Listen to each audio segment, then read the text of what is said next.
Bienvenue à l'émission L'économie du Sud-Ouest, parlons-en, un programme des services en affaires et en entrepreneuriat du Conseil de développement économique de la Nouvelle-Écosse.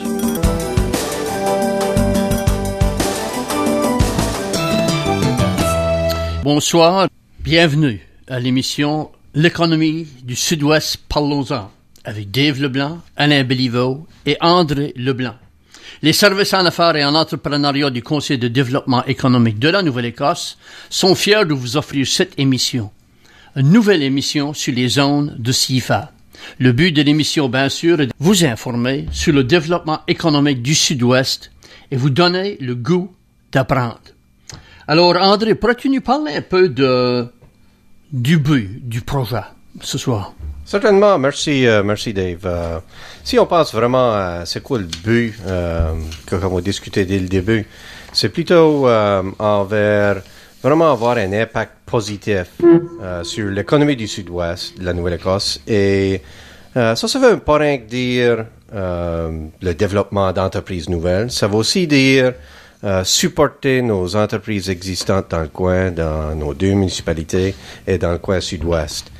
Mais faut pas oublier aussi là que on avons comme but d'encourager de l'intérêt au niveau entrepreneurial, créer des entrepreneurs potentiels ou des entrepreneurs existants pour lancer des nouveaux produits ou de services et vraiment de mettre en évidence l'importance des petites et moyennes entreprises dans notre coin parce que ça joue un grand rôle dans l'économie de notre coin.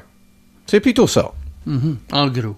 Ouais. Et c'est déjà beaucoup pour une émission comme ceci, si qu'on peut toucher ces buts-là. C'est bien. Absolument.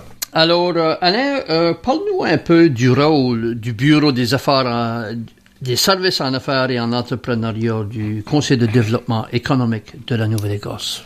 Bien sûr, Dave. Ici, au service en affaires et en entrepreneuriat, on est ici pour aider aux entreprises et aux entrepreneurs et ceux qui veulent être entrepreneurs. Alors, on est là pour offrir des conseils, des réponses à des questions si tu le veux, pour ceux qui se demandent des choses avant de se lancer, et ainsi que aider à ceux qui sont déjà en affaires, qui veulent des plans d'affaires, des études de faisabilité, des plans de marketing. Ça que tu veux, je peux pas mal tout le faire.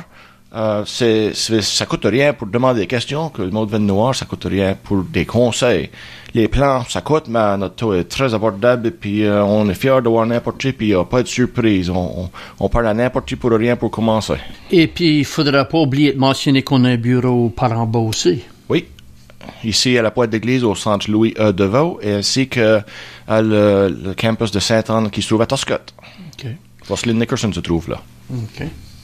Alors, la dernière émission, Produits et de services, André, voudrais-tu nous donner un court résumé de notre dernière émission? C'est intéressant parce que si on réfléchit un petit peu, tu sais, de la première émission que nous avons parlé à propos de c'est quoi le coffre à outils que tu as besoin pour être un entrepreneur, c'était quoi la définition d'être un entrepreneur.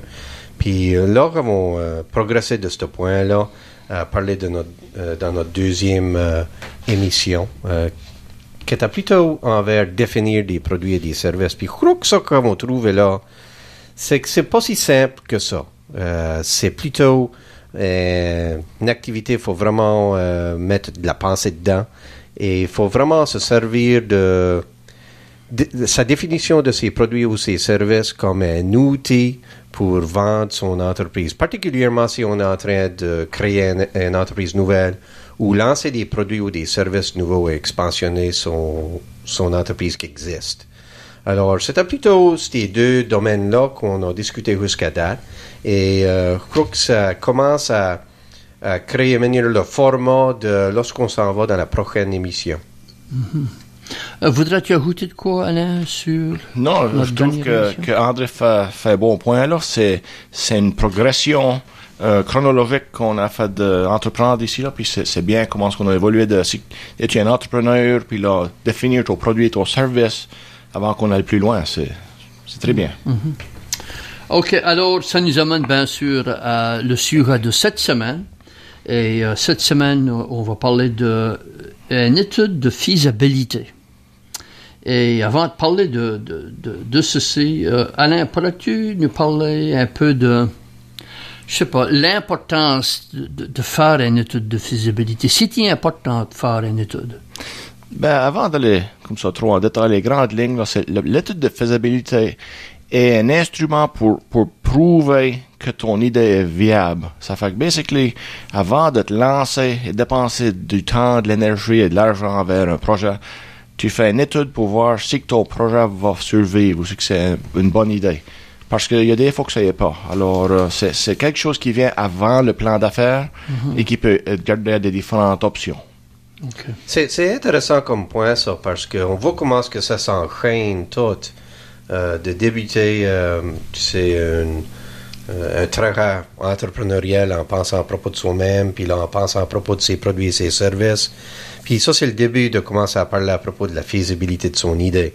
So, la faisabilité, c'est vraiment mener le point de départ pour mettre des choses sur papier qui vont être la preuve. C'est plutôt mener cette direction-là qu'on va dedans, hein, Alain? Oui, c'est juste ça. C'est le but de analyser sa situation en grande ligne avant de se lancer, avant d'entreprendre la next étape, si tu veux. Mais c'est tout le monde qui fait ça ou si? Non, garantis que non. C'est quoi, c'est intéressant que tu demandes la question à Alain, parce que quand je regarde une couple de petites affaires que j'ai regardées aujourd'hui, j'ai vu qu'il y a des études qui démontrent les raisons pourquoi point faire une étude de faisabilité. Oh. Et puis je trouve ça plutôt intéressant, parce que en dedans de ça, tu trouves les pourquoi que tu devras. Puis une couple des choses qui ont peut-être identifié que certains entrepreneurs se servent comme raison pour pas en faire, c'était plutôt envers le fait qu'ils ont des reconnaissants d'un produit. Je sais que ça va travailler. Peut-être plutôt comme j'ai pas l'argent à dépenser pour ou le temps pour faire une étude de même. Ça va me coûter. C'est plutôt des réponses de même qui ont cueillies par ce rapport-là. Puis là, sur l'autre côté de la médaille, les raisons pourquoi étaient beaucoup plus éclairées. C'était plutôt envers, ça t'aide à faire une décision informée.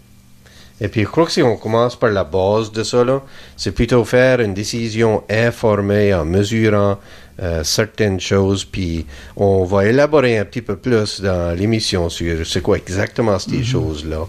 Je crois que c'est là ce qu'on va trouver vraiment la valeur de l'étude. OK. Alain, toi, tu as de quoi additionner? Non, ça c'est justement ça. André l'a bien dit.